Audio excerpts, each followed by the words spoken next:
Hi everybody, Hawk here. Let's dive deep into the Sequential TOM Drum Machine's more esoteric features. This is a drum machine from 1985. It's an 8-bit drum machine, and it's been really well covered in its basics on another video by Espen Kraft, so I'll refer you to the basics on Espen Kraft's video. I'll put a link below to that. But for this video, let's talk about some of these really advanced features for 1985, including the Improv feature, which allows you to add pattern variation based on a percentage to individual patterns. The Human factor, which allows you to add pitch variation based on a percentage when you program out the song. And also MIDI Mode 4, which is this really cool MIDI mode that allows you to address each individual drum sample across the keyboard on individual MIDI channels. So it's great for complete control over the pitch of the individual drum instruments and also multi-tracking this machine one MIDI channel at a time. In fact, you could plug it into a guitar controller and put a different drum on each string. It's that kind of thing. So also, I have this really cool X-Fade cartridge that I just got, this orange thing right here that's plugged into the drum machine. And it is 16 of these individual cartridges, 16 of them on one cartridge that you don't have to turn the power on and off to change the sounds. So we'll take a look at some of those sounds. Check out some of these sounds. We've got the 808, the 909, the 606, the Linn drum machine, the DMX drum machine. So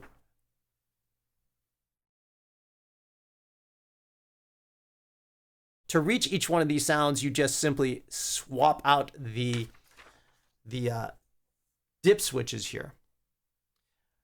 Also, a former student of mine asked if I would like to do a co-write with him, and he's got this great DAW-less jamming kind of YouTube channel that he's doing. I Will Create is the channel and his name, his artist name. And I'm like, yeah, let's do it. So I was thinking, hey, why don't I write a beat on this old thing and I'll multi-track it out from 1985 and I'll give it to him and he can add some of his modern devices, to this beat from 1985 drum machine. So I thought that was a cool idea. So I'll do that at the end. We'll play the beat and then I'll pass it off to him and let him do something with it. All right, let's get to this. Let's try out Improv Mode. I'll start by just recording a pattern in regular mode. I'll turn on the metronome. I'll press start.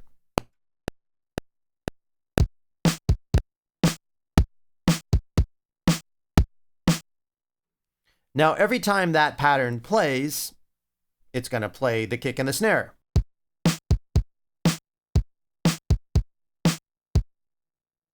But if I switch to Improv Mode, and right now you can see Improv Mode is off, so I need to turn Improv Mode on. There it is, on.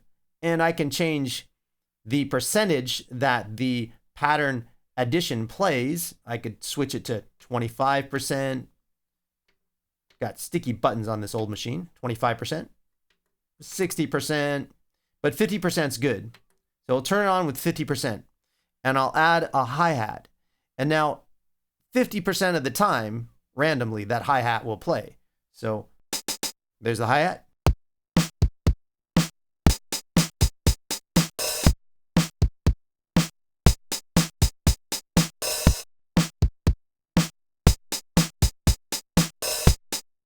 And now if I go back up to pattern play mode with Improv on, here we go.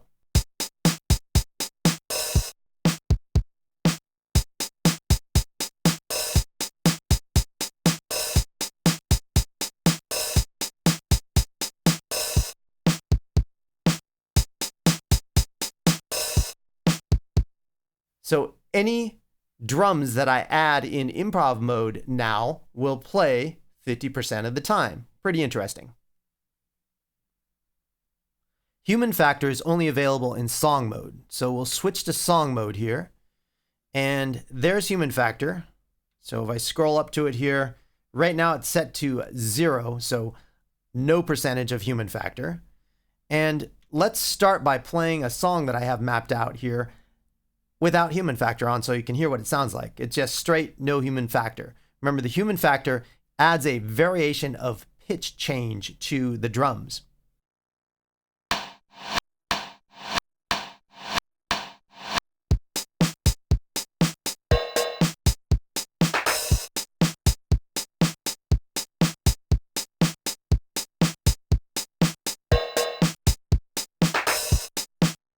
All right, now let's add a little bit of human factor. It's pretty dramatic in its extreme amounts, so we'll start off with something nice and easy that actually sounds pretty good. 25%. Let's try that again. Sticky buttons, 25%. There we are, 25%, and we'll take a listen to that.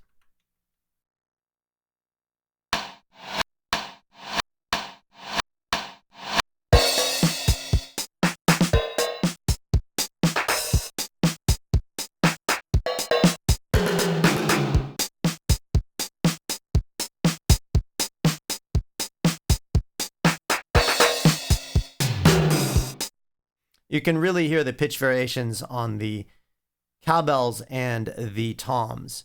But let's get crazy now and go all the way up on the human factor to 99% and see what that sounds like. 99%. Go back to the song playback and press play.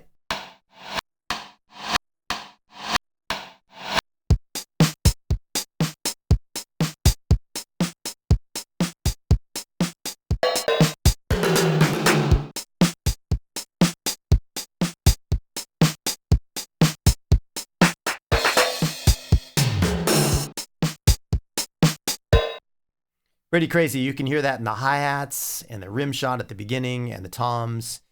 I'm not sure what I'd use that for, but it's available. Pretty cool. Now let's take a listen to a few of these X-Fade cartridge sounds. I'm not going to play them all because there are a lot, but let's run through a few of my favorites.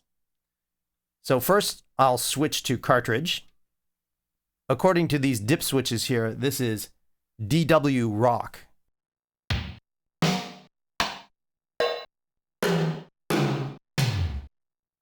And there's nothing on the collapse pad because it's trigger out when you're in cartridge mode for triggering external sounds. Let's try the TR-606. So I look at my little chart and I see that I have 3 down and 1 up. And what's really cool about this is there's a reset switch right here. So I can hit the reset switch and it loads the sounds in. Everything blinks for a second there. And make sure I'm cartridge, and I should have different sounds now.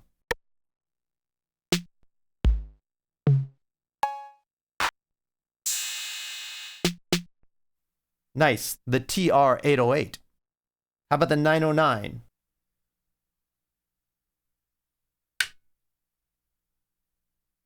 Load them in.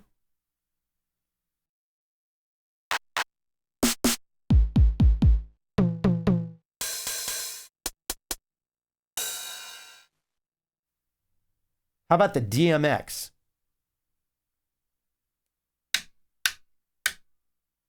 Load them in.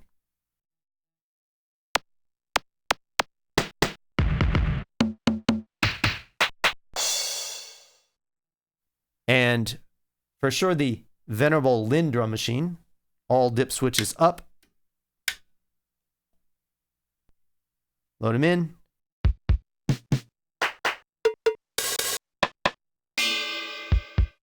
And how about one of the effects cartridges, the DW Hip Effects? That's 2 up and 2 down. Load them in.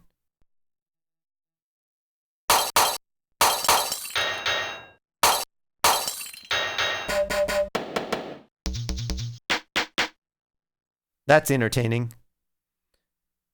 So this cartridge is extremely convenient, and some of these sounds, they sound very much like the original drum machines because some of those original drum machines, such as the DMX or the Lynn drum machine, were 8-bit drum machines.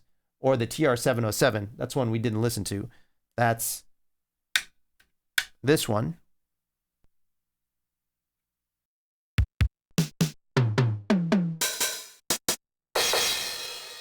So since this is an 8-bit drum machine, the TR-707 was an 8-bit drum machine. Yeah, great sounds, all in a single drum machine with the X-Fade cartridge. In MIDI Mode 1, each drum sample is assigned to an individual MIDI note number. So let's double check to make sure that we are in MIDI Mode 1. I'll switch to Control, and there's MIDI Mode, and we are in 1. Let's take a listen to that. I have this Ensoniq ESQ1 MIDI'd directly to the Sequential Tom, just a straight MIDI cable out of the Ensoniq and into the Sequential Tom.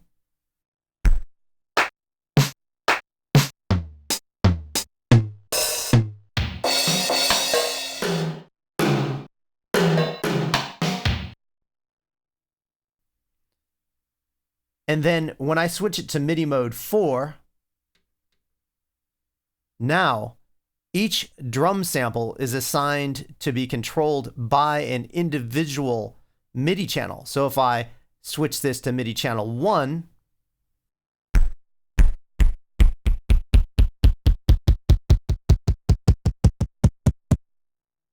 there's the kick drum.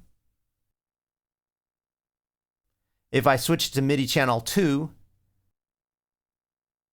there's the snare drum.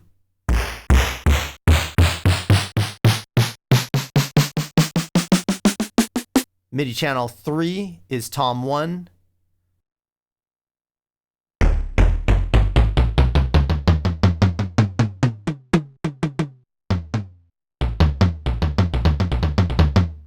MIDI channel 4 is Tom 2.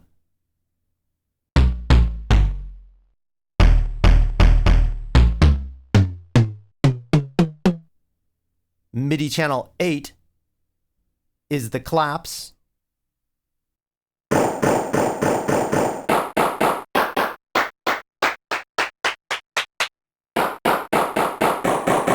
MIDI channel 9 and above, we move into the Cartridge Sounds.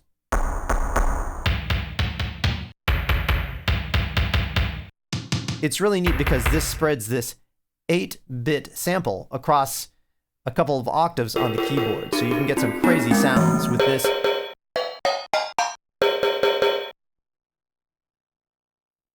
That's MIDI Mode 4.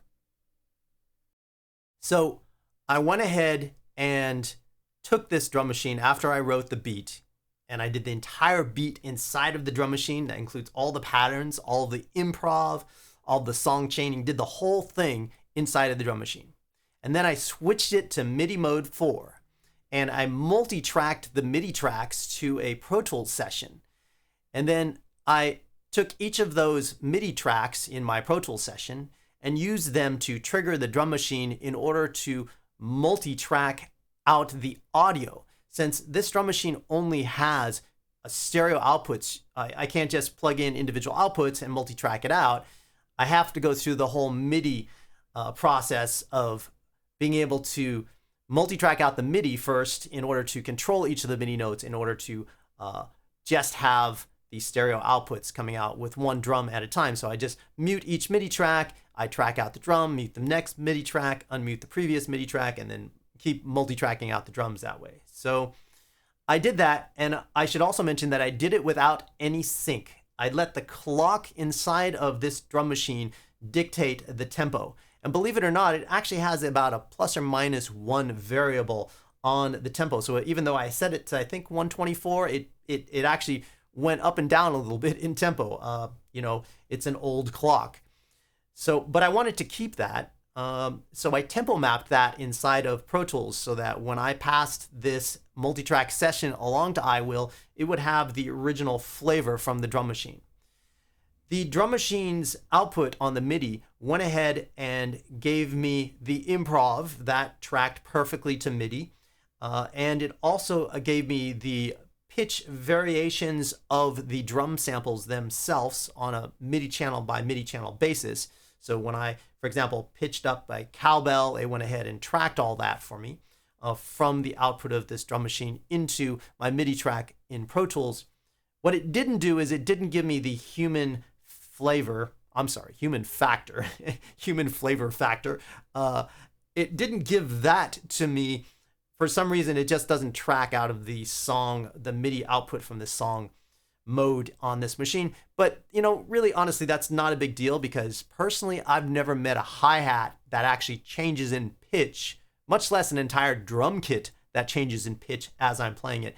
Now, why the sequential guys and gals who were programming this included the human factor for pitch change, and they didn't change, or they didn't give it any sort of swing factor like Roger Lynn was busy doing. I don't know. That's a real head scratcher. Oh, I did add one other thing because this has no swing, so I gave it just a touch of MPC swing inside of my DAW just to lay back those 16th notes a little bit. And then from there, I went ahead and mixed it. And I mixed it inside of Pro Tools. I added some tape saturation and, of course, some gated reverb for the snare drum and the toms because that's an 80s thing. I got to do that for this 1985 drum machine, right? And then I spit out a stereo master and also took that multitrack and transferred it to Ableton Live, which is the DAW program that I will create, will be syncing to in order to run all of his DAW-less jamming gear. Yes, there is a DAW involved in this process, but you know, I wasn't going to send him reel-to-reel multitrack, right? Because he wouldn't have any way of syncing that. So I gave it a mix, and I'll send that off to I Will Create in a Ableton Live session with the multitrack and the stereo mixdown as well, in case he wants to use that. And let's take a listen to the beat.